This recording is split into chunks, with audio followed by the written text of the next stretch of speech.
missed a few days of recording. I haven't felt real well, just to be honest. I've been tired, y'all, ever since I had COVID, man. It jacked your girl up. It straight up did. But I have to, my back's been a little bit tender and just some other things going on. But tomorrow is Pastor Appreciation Day. And I'm hoping my husband doesn't watch this video.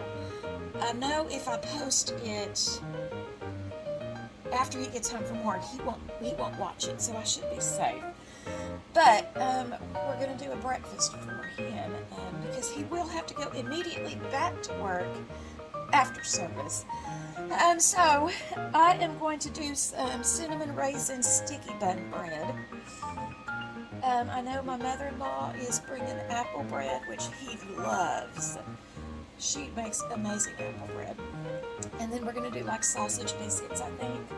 But I'm going to get this bread going. So I'm using my little handy-dandy bread machine because y'all know I love it.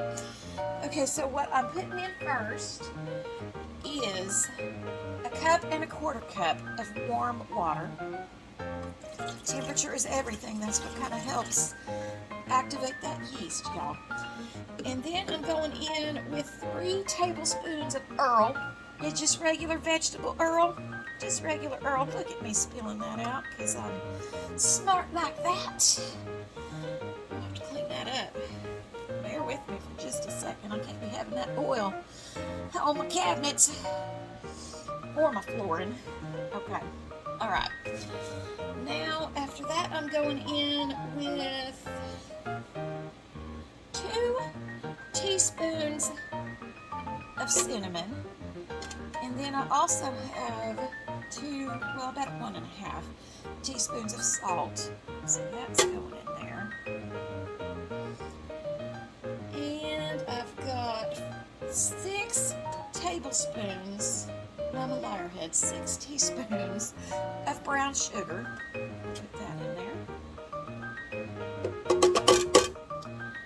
And then I've got 4 cups of bread flour. Real soft, easy, because y'all, it'll plop right on top of that water and plop right out on top of you. Alright. Now,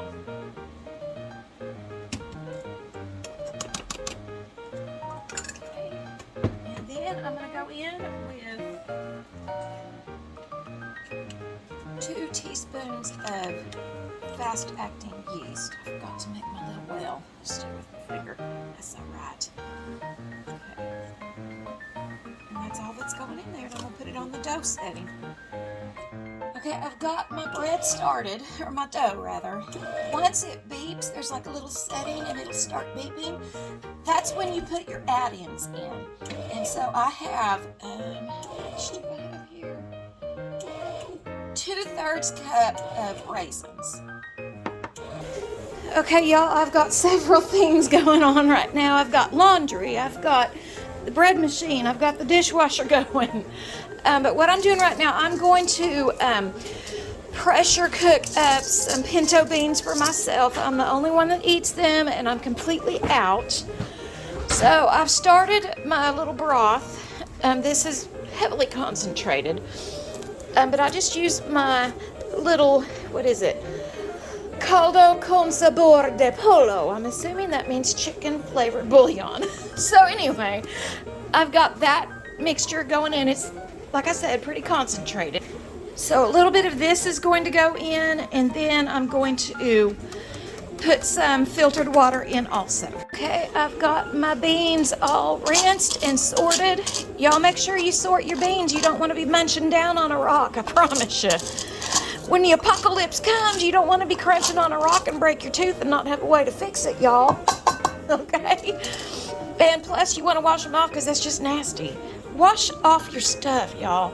Wash it off. We don't know what this stuff was stored with. We don't know what rodents kind of carried their stuff across our food.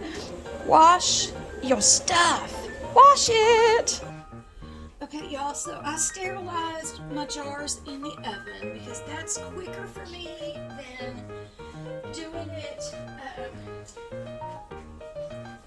like in the dishwasher or boiling them. It also doesn't waste water, things like that. So I'm only doing 4. Again, like I said, they're just for me. My daughter might eat some of them, but I doubt it. So I'm just going to go ahead and put these in here. Now, you don't want to put a whole lot of beans in, like, because they will expand. So let me show you kind of what I'm looking at here.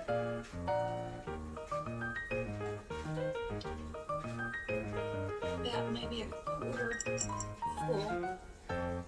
That's all I'm doing.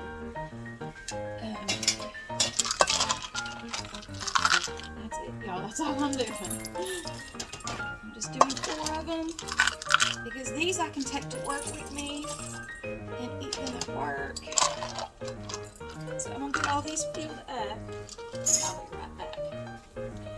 So now I'm going to take my concentrated chicken broth and pour it in there. I'm just doing that about halfway full, and then I'm going to go in and top it off with just filtered water. Just like that. I got enough to make me a few more. Filtered water. I'm going to give about an inch headspace on this.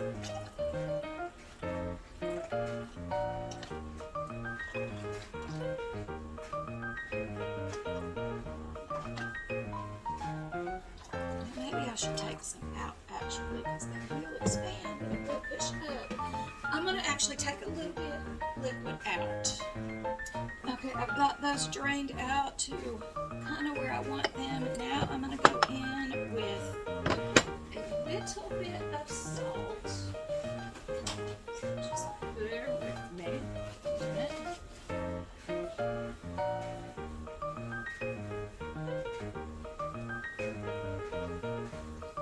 Just that. And then I'm going to put some pepper in it.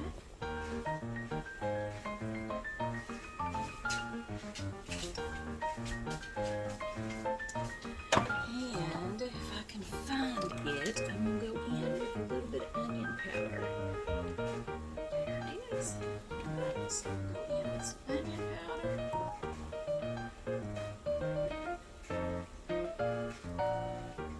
Okay, now, one of the most important steps is you have to debubble.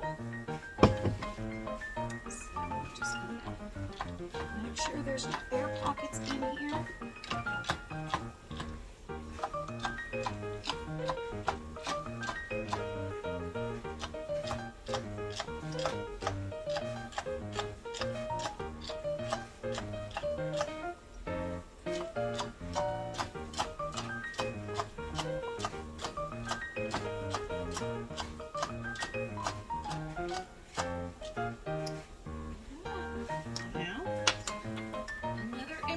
Step is you're going to want to wipe your lids, your rims with vinegar because you want to make sure that you get a good seal and that there's nothing in there, no dirt, no kind of, see, look, I don't know if you can see that yellow on there.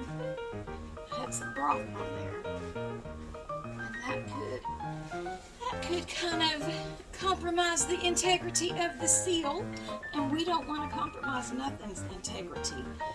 So we're just going to wipe it, and I'll do this until it's clean. I see some people going in real fast and just doing a real quick sweep through. I'm a little bit too, maybe OCD, I don't know, maybe it's just that I don't trust anything, but there's nothing on here. It could be that I just don't trust anything. So, I like to make sure that I get it real good and clean. And I've got my lids back here, so go in, lid on. Some people say you don't have to boil the lids, or really you're not supposed to boil them. These actually got boiled, and I didn't mean for them to. But you want to get them really warm and sterilize them and get this rubber band part, the seal, you want to get it good and juicy. So I will always continue. I will always continue to boil them. And you just want these finger tight. That means as tight as your fingers will get it, not taking it and twisting it with your hand. So you just do it finger tight. Okay, I had to switch out the two big ones because the lid wouldn't close on this pressure cooker. And this is my favorite one because it actually does the exact time that I need it. So I'm just going to put a cup of water in here. Got my lid on and I'm going to lock it. I'm going to make sure this is set on pressure, and it is. So I am going to come down and I am going to put this on full, which is, it's a full hour. Now I'm going to set an alarm for 15 minutes because when it runs for 15 minutes, I'm going to turn it back to, once it gets to like, I guess, 45, I'm going to turn it back to 60 to add, because I like for it to be 75 minutes on pressure. All right, it's heating up. Now this is not FDA approved. This isn't ball canning approved. So if this ain't right for you and your family, don't cook your beans this way. I happen to have great success with doing it this way. But if you don't feel comfortable doing it, don't do it. You do what's right for you and your family.